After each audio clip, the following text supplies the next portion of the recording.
Bom dia, galera! Bom dia, Ediane, bom dia, André, bom dia, Maria, bom dia, Moisés, bom dia, Boulos, bom dia, presidente Lula, bom dia, Marcola, tá falando com o Lula aí. Bom dia, galera, todo mundo, todos, todas e todes. Eu tô numa semana meio emotiva, assim, que eu tô muito, essa semana em especial, tô muito ligado na minha família, cuidando da minha mãe, cuidando da minha mulher, e lembrei muito do meu pai. E o meu pai me lembra muito o Lula por algumas características. O meu pai, ele era um agricultor, um pequeno agricultor, que nasceu no Líbano e veio para o Brasil com 24 anos de idade. E aí ele foi para o interior de São Paulo e conheceu minha mãe e formou família aqui. Mas meu pai era uma pessoa de origem muito humilde, o Guilherme. E ele me gostava muito, ele não tinha vergonha das origens dele. Tanto quanto o Lula fala muito da mãe, da dona Lindu, fala muito do que sofreu vindo para São Paulo, de Garanhuns e tudo mais, que engraxou sapato, que vendeu amendoim, que foi fazer curso de... O meu pai também me contava histórias, e contava histórias do meu avô, que era um líder religioso, dele, que era um agricultor, e contava as coisas da família. E falava muito da vida, falava muito da terra, falava muito da comida. Então meu pai, presidente, falava muito do que ele plantava, grão de bico, trigo, que era o que se plantava lá, até hoje se planta, e falava muito do apego à terra. Tinha uma casa, tinha um pequeno lote.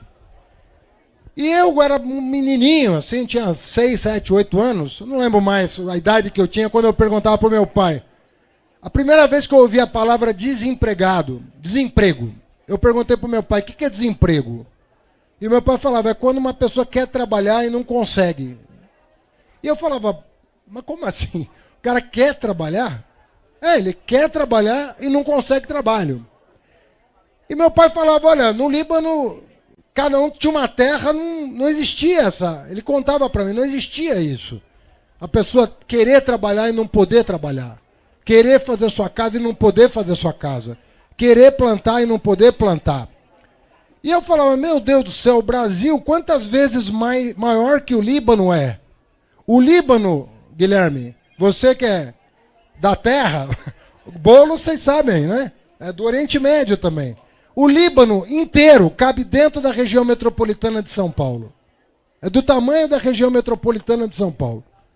E eu falava, pô, o Brasil, quantas vezes maior que o Líbano é?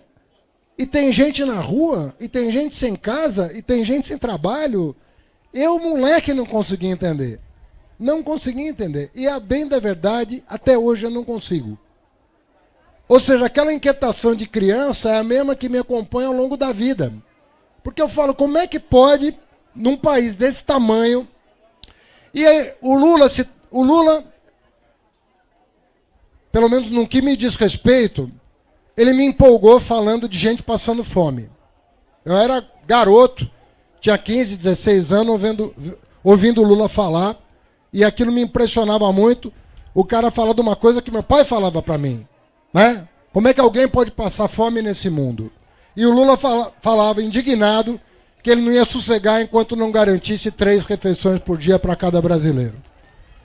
Aí o Guilherme, que surgiu mais recentemente, tem muito tempo, tem muita distância temporal entre o Lula e o Guilherme, são 2 gerações, o Guilherme abraçou a causa da moradia, criou o MTST, que se uniu ao movimento tradicional de moradia, que é muito grande em São Paulo e no Brasil, e transformou essa bandeira numa bandeira com visibilidade nacional e internacional. Eu tive a honra de servir o Lula como ministro da Educação.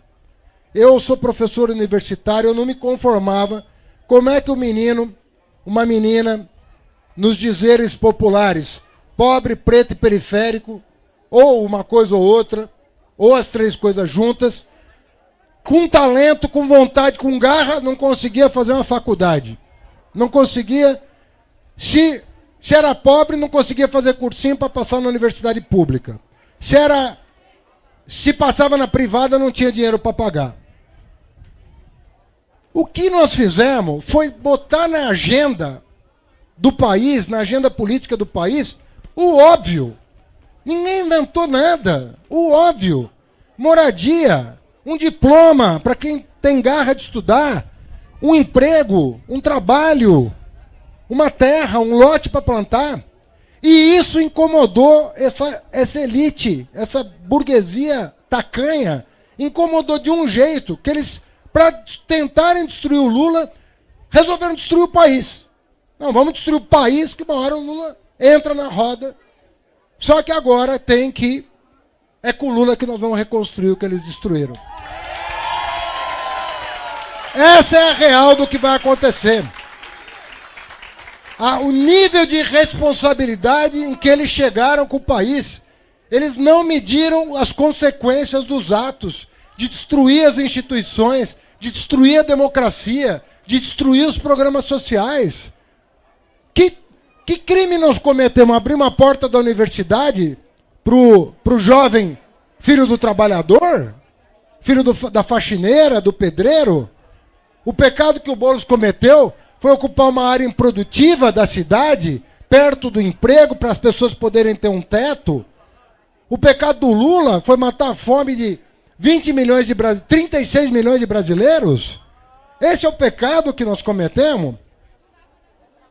Então nós vamos pecar mais uma vez, porque enquanto tiver um brasileiro sem teto, um brasileiro com fome, um brasileiro sem educação, nós vamos estar na rua pela luta dos direitos sociais deste país.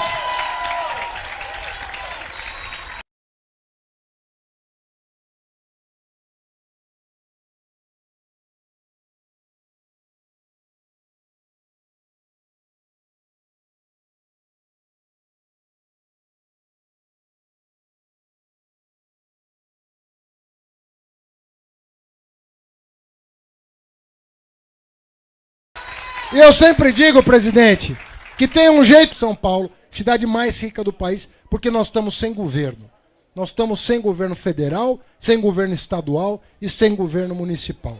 Então a hora é de juntar todas as forças sociais disponíveis para a grande virada que vai acontecer em 2022. Olha, gente, emociona vir aqui, emociona ver essas casas, são mais de 900 unidades entregues. Emociona ver um programa acolher as famílias que estão aqui. É uma emoção muito grande ver o brilho no olho de cada um e de cada uma de vocês. É por isso que a gente luta, é por isso que a gente vai continuar lutando. Viva o MTST, viva a moradia, viva Guilherme Boulos, viva Luiz Inácio Lula da Silva.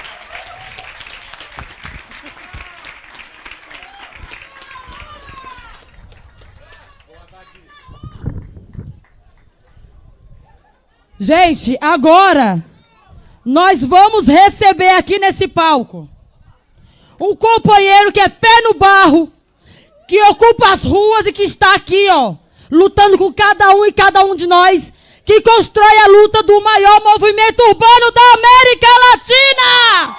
Seja bem-vindo, nosso pré-candidato a deputado federal Guilherme Boulos.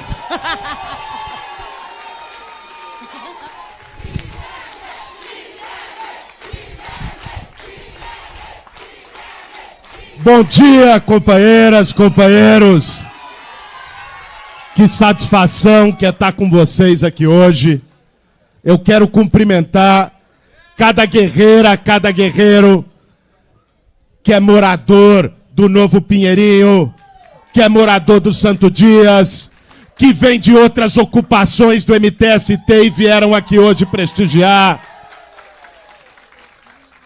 Cumprimentar todos os nossos parceiros e parceiras de luta, os parlamentares, as parlamentares que vieram aqui hoje, inclusive de fora de São Paulo. Está aqui Renata Souza, deputada do PSOL pelo Rio de Janeiro. Está aqui Bela, vereadora do PSOL lá em Belo Horizonte, Minas Gerais. Está aqui a Jô Cavalcante, que é sem teto, camelô e deputada lá no estado de Pernambuco. Está aqui muita gente também aqui da cidade, né? Quero cumprimentar o Ricardo Alvarez, o Wagner, vereadores do PSOL e do PT aqui. Cumprimentar o companheiro que veio aqui prestigiar. Obrigado por ter aceito o convite, meu companheiro Marinho, presidente estadual do Partido dos Trabalhadores, que veio aqui hoje. Cumprimentar quem veio aqui também dos movimentos sociais, Sônia Guajajara, a maior liderança indígena desse país. Mariana Félix, do Islã, resistência da cultura periférica aqui em São Paulo.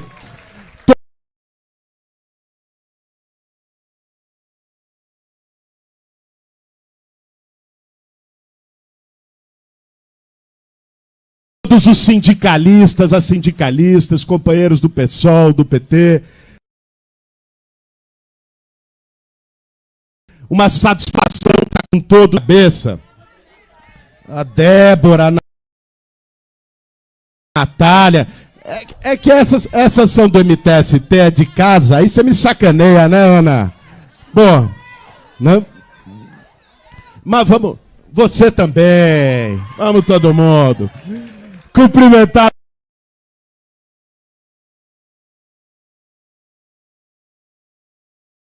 nossos companheiros que estão aqui na mesa. Maria Andréia, representando o rap aqui. Ediane, nossa guerreira, que ocupa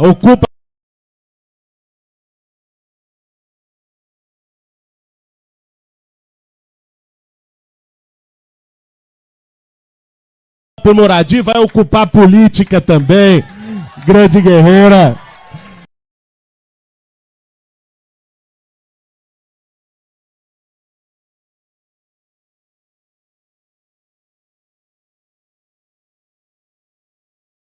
No meu companheiro Valfrido Vargas, advogado, jurista também.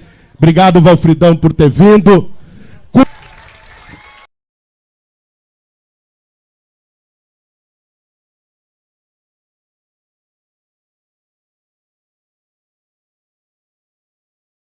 Que eu espero possa liderar uma frente para a gente derrotar o Tucanistão,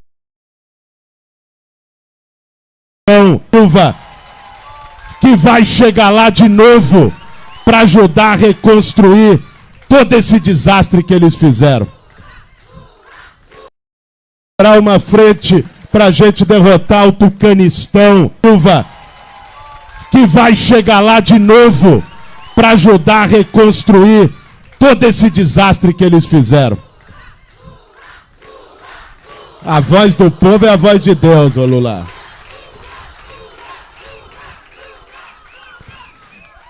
E cumprimentar também a imprensa aqui presente. Porque, olha, gente, a política se faz com gestos.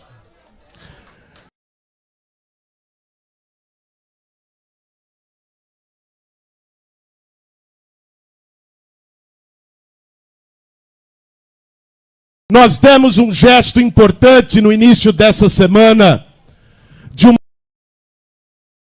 decisão valorizando e prestigiando a luta do MTST.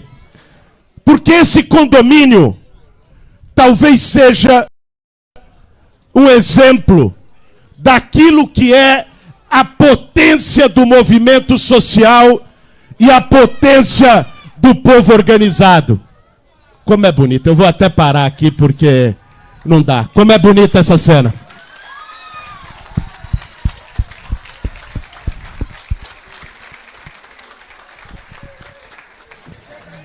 Como que é teu nome? Como que é teu nome? Breno, uma salva de palmas pro Breno, com 8 anos, que simboliza o sentimento de toda uma geração nesse país que quer voltar a sonhar, que quer voltar a ter futuro. Grande Breno. Fica aí, meu irmãozinho. Deixa o Breno aí. Olha, gente, um condomínio como esse expressa a potência do movimento social, a potência do povo organizado. Aqui, para quem não sabe, para quem não mora aqui, para quem veio visitar, são 910 apartamentos. Cada apartamento tem 54 metros quadrados. A média que as construtoras faziam era 39 metros quadrados, com o mesmo dinheiro. Aqui tem varanda, tem elevador, tem a churrasqueira ali do lado, tem quadra ali do lado, tem playground, área social. E isso foi feito pela gestão do movimento social. Por um projeto discutido com cada família, Haddad. Pô, não tenha dúvida. Não tenha dúvida. O triplex do Moro perde pro apartamento aqui, viu? Não tenha dúvida disso. Então vejam. Isso foi feito pela força do movimento social. O MTST tão criminalizado, tão atacado. Ah, são vagabundos. São invasores. Quem aqui que é do movimento que nunca ouviu isso? Vagabundo. Nós temos que dizer aqui em alto e bom som que quem luta por casa, por moradia, não é vagabundo, não. Vagabundo é quem ficou 27 anos no Congresso e não fez nada, só rachadinha e esquema de gabinete. Vagabundo é quem fica passeando de moto e de jet ski enquanto o povo brasileiro está na fila do osso. Vagabundo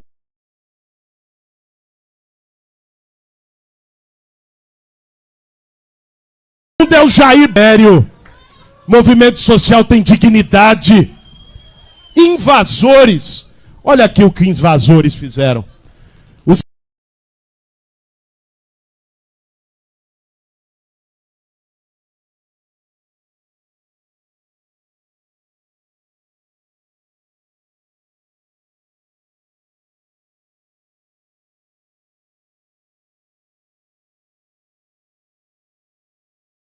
invasores fizeram, junto com a política pública criada pelo seu governo, para o mapa da fome. E o que os vagabundos e os invasores do movimento social fazem? Cozinha solidária para dar comida de graça para quem precisa, aqui do lado. Pois é, que isso fique de exemplo, que isso fique de lição. E você sabe, Lula, que hoje aqui tem gente que não é do condomínio, que quando a gente falou do evento, que quis muito vir, que é de outras ocupações do movimento, e que ainda está lutando pela sua moradia. Gente que está debaixo de barraco de lona, com o pé no barro. Gente que muitas vezes tem que escolher no final do mês entre pagar o aluguel e botar comida na mesa. Gente que está em área de risco, que está em favela. E essas pessoas têm a esperança, como nós do movimento social temos, Lula, que a partir de 1º de janeiro do ano que vem, você chegando lá, que a gente reconstrua um programa habitacional para esse país, junto com o povo, com o movimento social, para construir apartamento como esse. Esse aqui tem que ser, ó, é daqui para cima. Menos de 54 metros não pode mais. É daqui para cima. O que o Ministério da Fazenda vai fazer, eu não sei. Mas tem que ser daqui para cima. Nós temos que desapropriar imóveis abandonados nas regiões centrais para botar pobre para morar no centro, sim senhor. Porque tem direito. Morar perto de onde trabalha, onde tem infraestrutura, onde tem serviço público. E nós esperamos a partir do ano que vem, muitos companheiros que estão aqui, com um olhar de esperança, que a gente possa também fazer com que vocês tenham a mesma felicidade que quem recebeu as chaves aqui no Pinheirinho no Santo Dias tiveram. E recebam as chaves de vocês. E tenham o condomínio de vocês. Tenham a moradia digna de vocês. E eu me lembro, Lula, eu não sei se você se lembra, mas quando a gente começou a contratar esse condomínio, teve uma reunião, você estava, a Dilma estava, e a gente falou, porra, você mesmo falou, né? vamos fazer um churrasco na inauguração. Aí, não deu para fazer o churrasco na inauguração. Mas então nós vamos ter que compensar. E o próximo conjunto que o MTST inaugurar vai ter que ter o churrasco com o Lula, com o Haddad, com todo mundo na inauguração. E ó, churrasco de movimento social, cada um leva uma coisa. Certo? Você vai estar na presidência do Brasil, presidente, você vai ter que levar a picanha, que é o mais caro. É com você. O Haddad vai estar no governo de São Paulo, vai ter que levar uma costelinha. E para não ter briga em casa com a filha, também uma abobrinha, um churrasco vegano pra gente garantir para todo mundo. O Moisés, que é do sindicato, pelo menos coxinha de frango, linguiça apimentada, é contigo. E nós do MTST, que somos pobres, a gente leva o sal grosso. Vamos fazer desse jeito. O churrasco já está combinado. Agora, vendo aqui, gente. Não, é a cerveja, você leva. Pô, você quer que a gente leve também? Então, eu queria também, vendo aqui esse evento, toda vez que eu entro nesse condomínio, eu me lembro de muita coisa nessa trajetória. O MTST está fazendo 25 anos esse ano, a Ediane lembrou. Eu estou há 20 anos no movimento, vou fazer 21 anos do movimento esse ano. E, sim, o aprendizado que a luta dá pra gente é uma coisa que não tem igual. Nenhum livro ensina. Eu tive a oportunidade de estudar na faculdade, de fazer mestrado e tudo isso, mas o que eu aprendi dentro de uma ocupação com o povo que mais precisa, isso não tem escola, não tem professor que dê pra gente. Aprender o espírito de sacrifício. Maria saía com a bunda cheia de barro, porque era um morro, e chovia, e quando você descia depois da assembleia, era uma queda, era um tobogã, era um derrubando o outro. Você via para fazer assembleia no acampamento, quem é daqui era do acampamento se lembra, né? Como que era a descidinha ali que hoje dá para Adriático, né? Era brabo. E o povo não desistia. Pois é, quem caía mais? Silvana. Silvana era a rainha da queda. Da bunda cheia de lama. Agora, e aí o povo não desistia. Não desistia. E aí tinha gente que dizia, depois que conquistar, que começar a construir, o povo vai desistir. Desistia nada, aí que o povo se engajou mais. Depois que ganhar a casa, cada um vai se fechar na sua vidinha. Claro que tem gente que faz isso. Mas nós entregamos as chaves faz 3 anos. Olha o evento que nós estamos fazendo aqui hoje dentro desse condomínio. O povo segue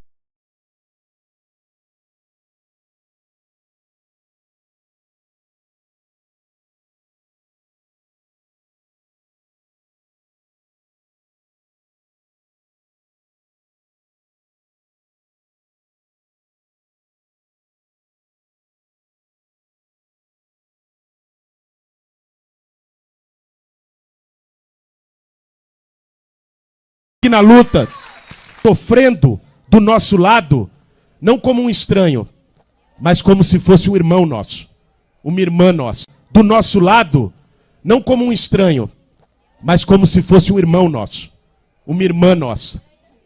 E a gente ser capaz de sentir no nosso coração o sofrimento daquele companheiro. Isso é companheirismo, isso é solidariedade.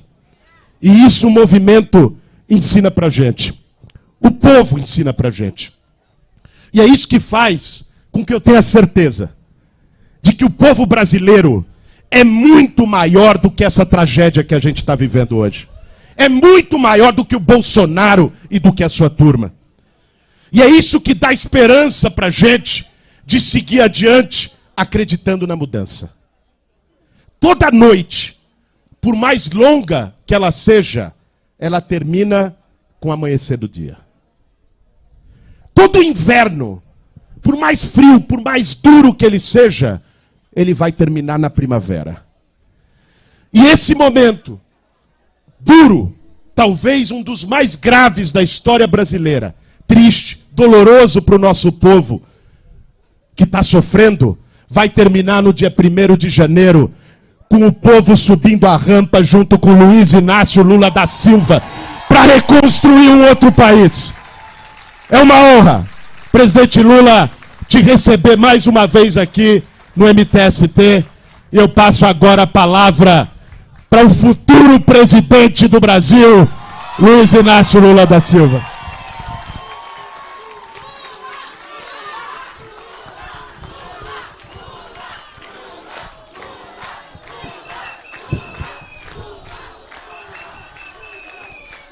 Olha, faz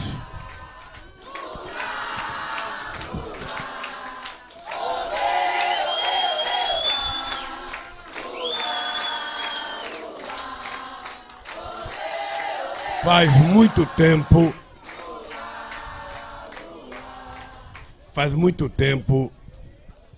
que eu tô com saudade de microfone. Primeiro, eu vou explicar por quê, mas antes eu queria cumprimentar o companheiro Boulos. Parabéns pela luta do MTST, Boulos. Parabéns pela luta política. Queria cumprimentar a Maria Andréia, que sou moradora daqui. Queria cumprimentar o novo companheiro que eu arrumei agora, o Breno. Tem 8 anos de idade, mora no Proco B, ele, o pai, o irmão e a mãe. Quero cumprimentar o companheiro Fernando Haddad, quero cumprimentar o companheiro Moisés, quero cumprimentar o companheiro Marinho, ex-prefeito de São Bernardo, presidente do PT, e se Deus quiser, junto com o Boulos, futuro deputado federal nesse país.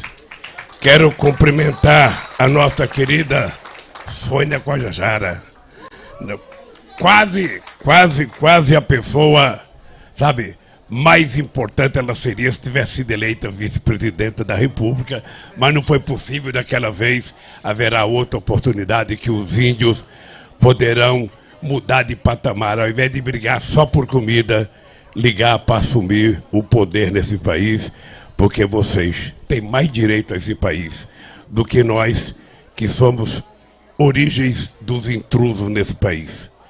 Quero agradecer a nossa companheira Paula, que é a representante do PSOL. Quero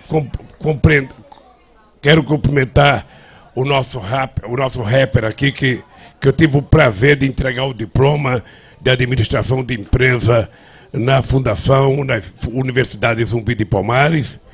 E quero a nossa querida Ediane, que é muito melhor apresentadora que o Faustão, sabe, é muito melhor apresentadora, sabe, do que o Datena, é muito, e já está te preparando para ser deputada. Eu, antes de dizer o que eu quero falar com o coração para vocês, eu queria só dar uns números aqui, porque como a imprensa está aqui presente, quem sabe a imprensa aproveita alguns números desses que eu vou dar aqui. O programa Minha Casa Minha Vida foi o programa habitacional mais ousado da história desse país. Ele era um programa, Boulos, que quando eu cheguei para a presidenta Dilma e para a Dilma era ministra-chefe da Casa Civil, o Guido Mandi, que era ministro da Fazenda, e eu cheguei de manhã, os convidei para ir na minha sala, e falei para eles que eu queria um projeto de um conjunto habitacional muito grande. E saí e pedi para eles fazerem o projeto. E falei para o Guido, eu queria que você chamasse os movimentos, os empresários, e você conversasse o que é um grande projeto habitacional. E ele procurou a BDIB, se não falha a memória, que é uma entidade que representa os empresários da construção civil. E eles disseram, bom, nós temos condições de fazer 200 mil casas. Eu falei, 200 mil casas não é um grande programa, eu quero um grande programa. Aí, passou mais alguns dias, me apresentaram uma proposta de 500 mil casas. Eu falei, 500 mil casas não é um grande programa, eu quero um grande programa habitacional. Aí, me apresentaram um programa de 1 milhão de casas. Eu falei, bom, dá para começar. E por que eu falei dá para começar? Eu falei que dava para começar porque quando a gente estava fazendo o programa de moradia, no Instituto Cidadania, eu não era presidente ainda, a gente detectou, Bolo, que o povo faz muito mais casa do que o governo. Enquanto aquele programa do BNH que fazia casa, fazia 250 mil casas, 300 mil casas, a gente detectou que o povo, por conta própria, quando ele tem a escritura do terreno, ele faz casa própria, ele se vira. E o povo tinha feito 3 milhões e 700 mil casas. Isso casas feitas pelas famílias. Você sabe que peão de fábrica costuma no domingo fazer a laje do outro, cavar o poço, os eletricistas vão na casa do companheiro ajudar a fazer a montagem elétrica da casa, e o povo por si só faz mais casa do que o governo. Mas veja o que significou o programa Minha Casa Minha Vida. Foram contratados 4 milhões e 200 mil casas. Obviamente que eu estou contando aqui até a saída da Dilma depois do impeachment, porque a Dilma foi empichada, então não conta mais o que foi feito. Mas no governo dela, antes dela deixar, tinha sido entregue 2 milhões e 700 mil casas. Tinha sido entregue já 2 milhões, mas já tinha sido contratada 4 milhões e 200 mil casas. 10 milhões de pessoas foram beneficiadas em 96% dos municípios brasileiros. Preste atenção numa coisa aqui. Metade das unidades do programa atendeu famílias com renda até R$ 1.800.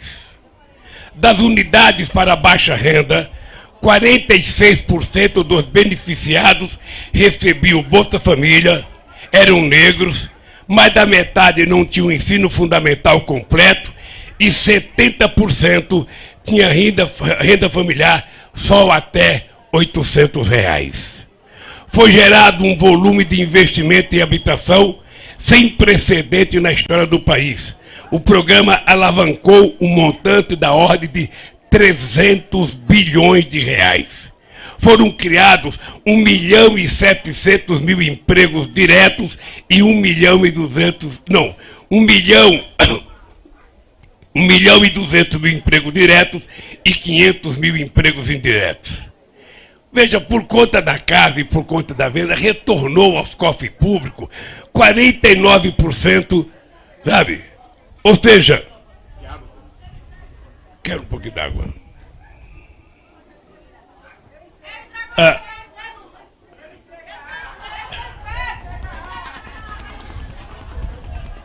Quando eu era sindicalista, eu tomava algo um pouco mais caliente. Mas eu queria citar esses números aqui, porque, embora os números sejam gigantescos para a tradição do Brasil, que nunca foi uma tradição de fazer muita casa para o povo, eu quero dizer para vocês que nós, tanto o meu governo quanto o governo da Dilma, a gente não conseguiu fazer tudo o que poderia ser feito. Primeiro, o plano foi lançado em março de 2009. Eu era presidente. Mas até organizar toda a estrutura para começar a fazer a contratação, eu lembro que dia 29 de dezembro de 2010, eu fui assinar a casa de 1 milhão. 1 milhão de contratos feitos, eu fui assinar em 29 de dezembro de 2010. Eu saí do governo dia 31 de dezembro de 2010. Portanto, 2 dias antes de eu deixar a presidência, nós tínhamos contratado 1 milhão de casas. Depois, no governo da Dilma, foi contratado mais de 3 milhões e 200, sabe, novos projetos para casa habitacional. Por que eu acho que nós não fizemos tudo? É porque possivelmente a nossa consciência daquele momento não levava a fé de que o movimento tinha capacidade de fazer autogestão e fazer casa possivelmente melhor do que as empresas faziam, mais barata do que as empresas faziam e, quem sabe, gerando mais benefício do que as empresas geravam. Possivelmente a gente estava condicionado ao discurso de que nós não temos capacidade de fazer as coisas, ou mais, o discurso de que, e se não der certo? E se a imprensa levantar alguma denúncia contra o movimento? Porque acontece. Acontece, às vezes, um tijolo que é colocado a menos da casa, vai ter uma denúncia no Ministério Público contra o movimento. Eu sei de denúncia contra o movimento por causa que não foi todos os passageiros no ônibus do Rio para Brasília. Quando chegou lá, não tinha 32 pessoas no ônibus, levantaram suspeita de corrupção. E eles tiveram, o movimento teve que prestar contas de que tinha 32 pessoas. Nós temos exemplo aqui no Brasil de gente que foi presa do Movimento Sem Terra, 13 pessoas foram presas pelo Moro, porque tinha que entregar batata, não tinha batata normal, entregaram batata marola e achou que era corrupção, não estava entregando a coisa correta, e durante 90 dias, 13 famílias de trabalhadores rurais ficou presa. Então a gente talvez não tivesse a confiança necessária. Vocês sabem da minha briga pela qualidade da casa, porque eu morei durante muito tempo no Jardim Lavínia, lá em São Bernardo, Rua Maria Azevedo Florense, 273. Eu morei durante muito tempo. Eu, minha mulher e 3 filhos, mais uma sogra e mais uma cachorra. A gente morava numa casa de 33 metros quadrados. E quando eu comprei a casa, eu fui levar minha mulher para ver a casa estava ocupada.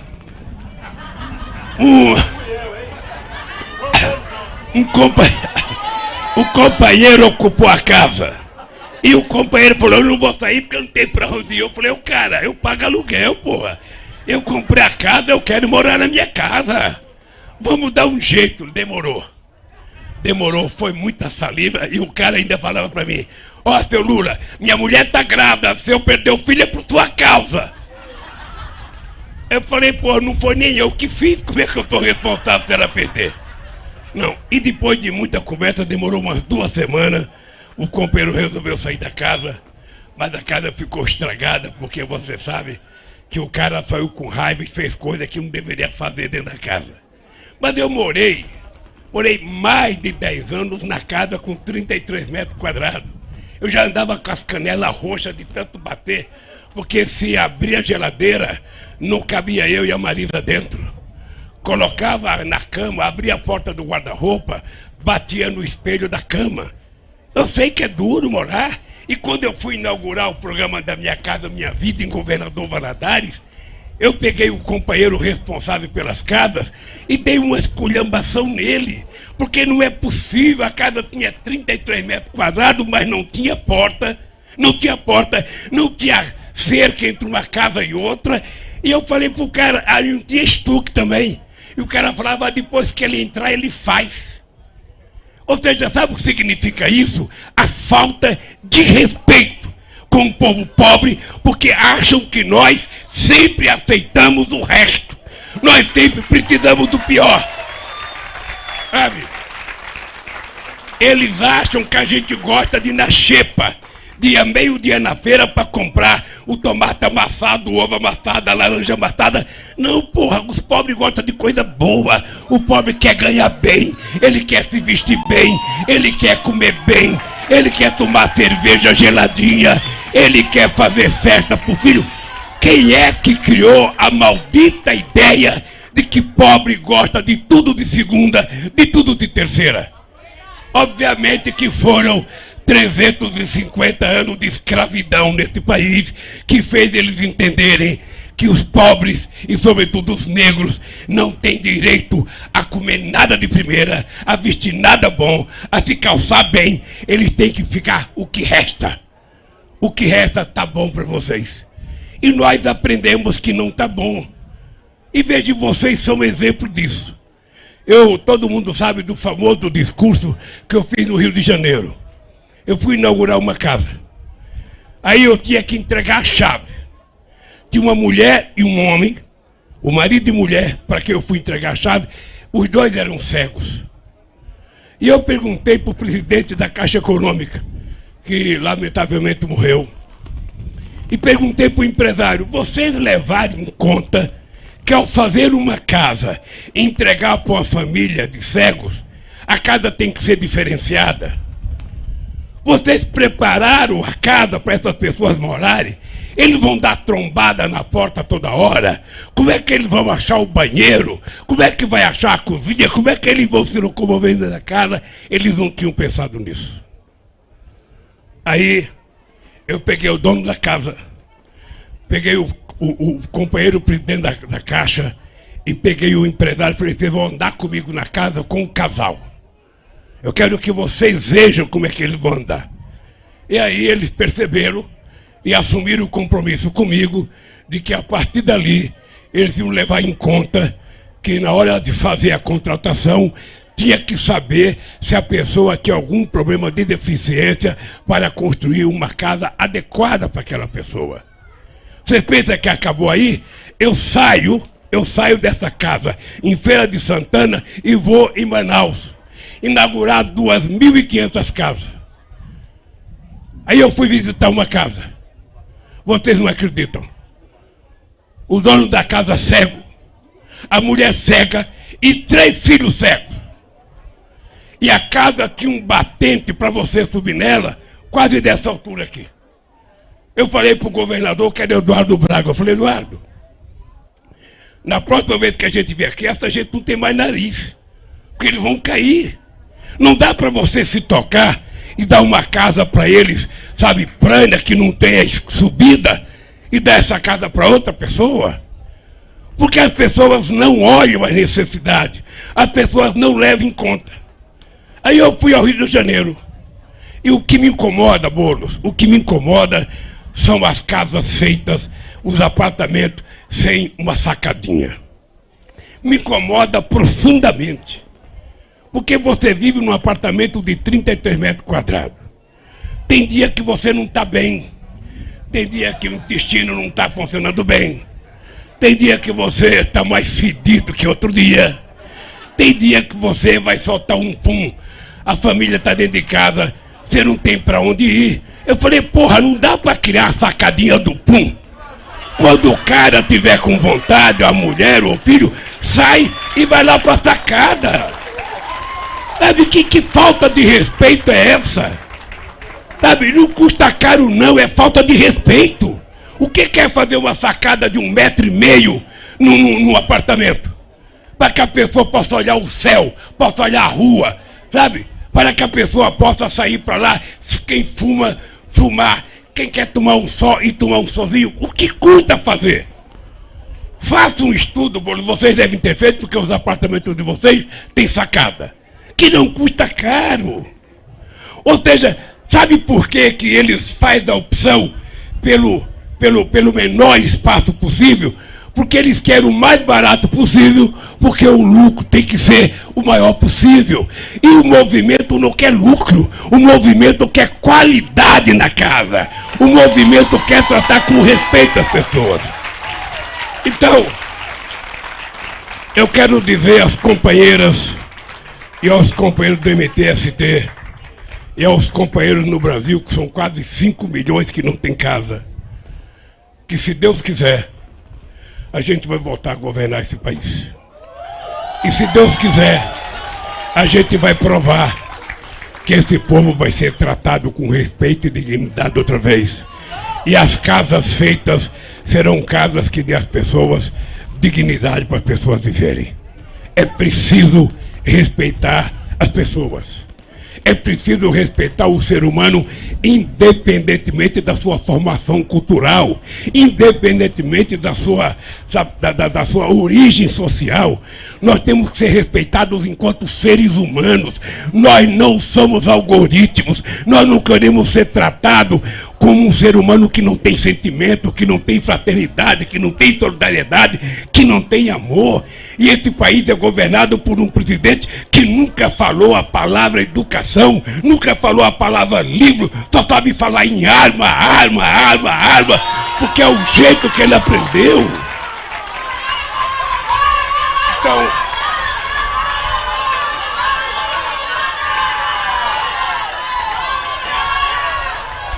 olhe, o Boulos estava falando do churrasco, sabe? E nós vamos dizer que nós não aceitamos o osso.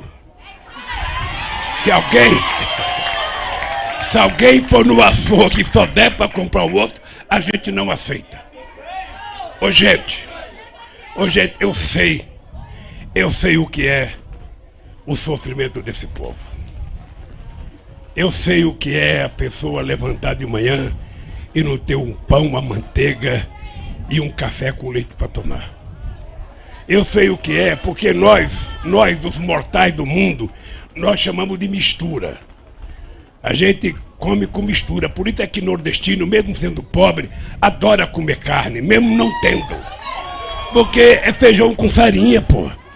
No meu tempo de adolescência, arroz era remédio. Minha mãe só comia arroz quando ela tinha tido filho, e aí comia arroz durante 40 dias. Era feijão com farinha. O café que eu tomava era cuia de café com farinha. Era um mingau. A minha barriga parecia uma bitoneira, sabe? Então, nós temos que tratar o povo com respeito, gente. É por isso que eu não utilizo a palavra governar. Nós queremos voltar para cuidar desse país e cuidar do povo brasileiro. Fazer com que as pessoas sejam respeitadas na sua dignidade. E também porque nós precisamos retomar a Petrobras para o Brasil. Nós precisamos não deixar privatizar a Eletrobras. Nós precisamos não deixar privatizar o Banco do Brasil, o Correio, Caixa Econômica Federal. Nós queremos recuperar o papel de financiar o desenvolvimento industrial do BNDES. Porque tem muita gente que não sabe por que a gasolina está cara. Vocês veem na televisão o nosso presidente mentiroso, porque ele conta 5 mentiras, 7 mentiras por dia. Nós vemos ele dizendo que a gasolina está cara por causa da guerra da Ucrânia. É mentira. É mentira. O Brasil é autossuficiente em petróleo. O que falta fazer no Brasil, Boulos, são as refinarias que eles pararam de fazer. Nós estávamos fazendo uma refinaria no Ceará, uma refinaria no Maranhão, o Compeg no Rio de Janeiro, que era para produzir gasolina, eles mudaram a razão do Compeg. Então o Brasil hoje não produz gasolina suficiente. Não refina porque não tem refinaria. Por que que não refina? Porque vocês também ouviram o discurso na televisão. Ah, nós vamos repartir a BR, vamos vender a BR, porque vai entrar mais empresa, vai ter mais concorrência e o preço vai baratear. E todo mundo acredita, nossa, que legal, vai ter mais concorrência.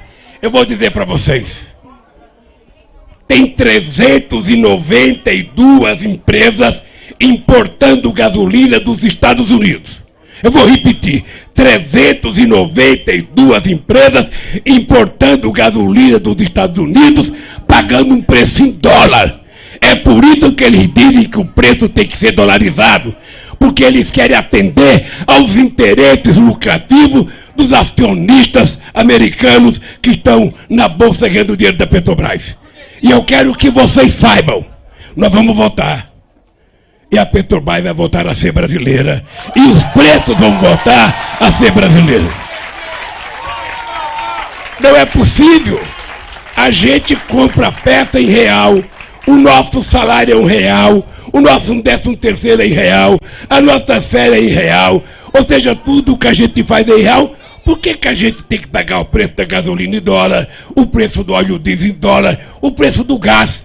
É uma vergonha. Eu fui presidente 8 anos e o gás não aumentou durante 8 anos. Agora o gás em alguns estados está R$150. O gás está em alguns estados 130. O mais barato é 112. Aonde é que a gente vai chegar com esse país? Em que as pessoas não podem cozinhar porque a cesta básica está cara. Vocês estão vendo a inflação chegar a quase 12%. Vocês estão vendo o povo pegando carcaça para comer. Vocês estão vendo o povo pegando osso para comer. Vocês estão vendo 19 milhões de pessoas com fome, mais 112 milhões de pessoas que estão com algum problema de segurança alimentar. Esse país é o terceiro produtor de alimento do mundo. Esse país é o primeiro produtor de proteína animal do planeta Terra. Esse país não tem nenhuma explicação para ter gente com fome. Nós tínhamos acabado com a fome nesse país, reconhecido pela ONU. E esse país hoje voltou a tornar os preços da comida proibitivos. A cesta básica de alguns estados está mais de R$700, significa metade do salário mínimo é para comer. Aí o cara paga para comer metade do salário, o cara paga aluguel, o cara tem o transporte, não sobra nada para ele comer. Nada, nada, nada. E eles têm que saber que o povo pobre, quando ocupa um terreno baldio, não é porque o povo só gosta de invadir. O povo ocupa para chamar a atenção do governo, e ele tem responsabilidade e a obrigação de cumprir os preceitos constitucionais de fazer casa para o povo. Então, companheiros e companheiras, eu queria que vocês soubessem, sabe, que nós não temos outra coisa a fazer. Primeiro, não é só votar para presidente ou para governador. É importante que a gente tenha clareza que é muito importante votar para deputados e para deputadas, ou deputadas e deputados. A gente votar em senadores ou senadoras, por quê? Porque quem vai fazer as leis é o Congresso Nacional. E agora eles criaram uma coisa chamada orçamento secreto, que a gente não sabe para onde está indo o dinheiro. A gente não sabe para que mão de deputado e o que eles estão fazendo. Ou seja, o presidente não tem nenhuma competência para gerir o orçamento. Então, nós temos que ter consciência de que a gente tem que fazer a presidência da República, a gente tem que fazer o governo de São Paulo, e em 2024 a gente vai fazer o Boulos prefeito de São Paulo, e a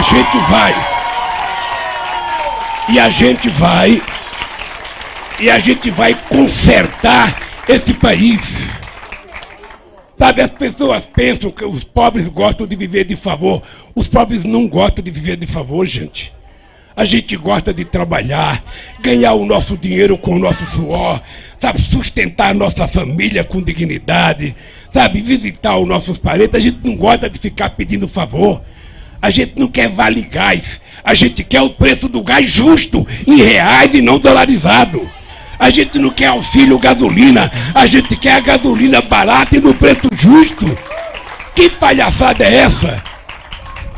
Só para você ter ideia, 9 diretores da Petrobras vão receber 13 milhões de bônus. 13 milhões só para 13 diretores. O presidente me parece que é 1,5 milhão que vai receber de bônus. O cara é militar, não tem sentido receber bônus. Ele é um empresário, ele é um homem público. Por que vai receber bônus? Então vocês percebem que a luta que vocês têm é mais do que apenas invadir um terreno e fazer uma casa. Isso é maravilhoso. E pode ficar certo que vocês vão ter muito mais participação na construção de casas nesse país. Vocês vão ser muito mais utilizados. Porque nós aprendemos que vocês fazem melhor, mais barato e com muita qualidade. E, sobretudo, com muito respeito. Portanto, companheiros e companheiras, eu estou feliz, porque fazia 4 anos que eu não usava o microfone. Primeiro porque me mantiveram 580 dias na Polícia Federal. Quando eu saí, eu fui fazer uma viagem para o Papa, para discutir com o Papa uma campanha mundial, sabe, pela igualdade, contra a desigualdade mundial. Fui no Conselho Mundial de Igreja, aí cheguei lá, começou a pandemia. E aí eu estou 2 anos dentro de casa, sem poder usar o microfone para fazer um comício, só fazendo live, e enche o saco fazer live. Enche o saco. Então é o seguinte, a partir de agora, nós temos que ficar com muito cuidado com a fábrica de mentiras, do fake news deles. Nós temos que ficar com muito cuidado com as mentiras da família Bolsonaro e dos milicianos deles, né? Nós temos que ter muito cuidado com a quantidade de mentiras que são vendidas todo dia no Zap. A gente precisa olhar bem, porque foi assim que eles ganharam as eleições em 2018. E a gente não vai fazer o jogo rasteiro deles, a gente vai continuar fazendo o que nós sempre fizemos, acreditando que a verdade vai vencer as mentiras. Vocês viram ontem, antes de ontem teve uma notícia que me deixou feliz. Eu tinha aberto um processo contra o procurador Dallagnol, pelas mentiras que ele contou do PowerPoint. Pois antes de ontem ele foi condenado. A gente estava reivindicando 1 milhão. A gente estava reivindicando 1 milhão. A justiça só deu 75 mil, que com a correção vai dar uns 130 mil. Ele já fez campanha, ele disse que não podia pagar, arrecadou mais. Então agora talvez a gente entre com recurso para a gente cobrar mais, porque se ele pode arrecadar, ele pode pagar mais. O dado concreto é que eles não estavam acostumados com gente decente nesse país. O dado concreto é que eles não estavam habituados a brigar com um político sério. Porque todo político no Brasil, quando é denunciado, se ele tem culpa, enfia o rabinho no meio das pernas e fica quieto.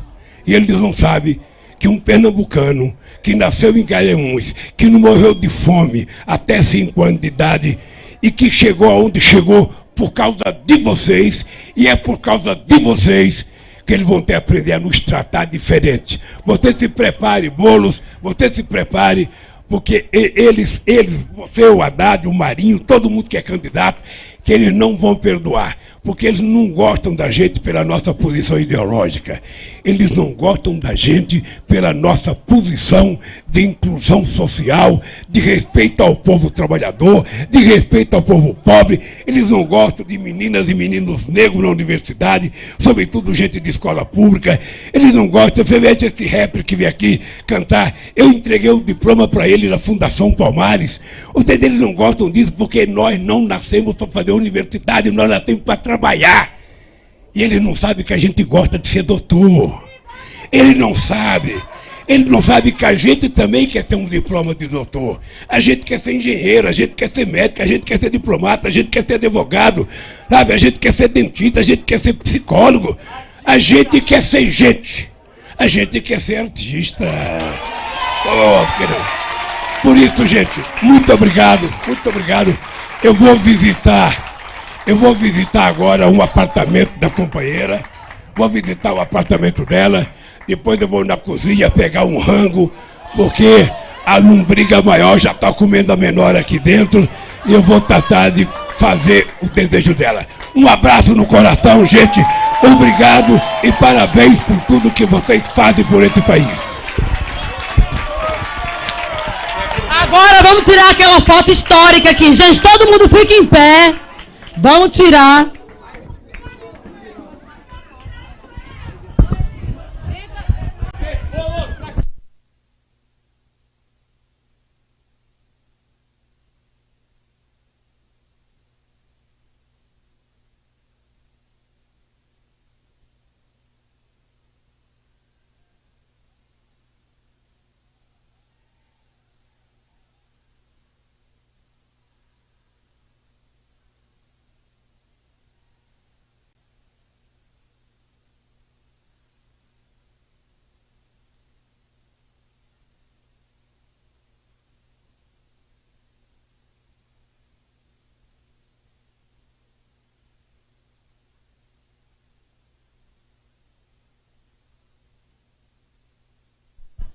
Gente, vamos sair de forma organizada, agradecendo a todos e todas que estiveram aqui.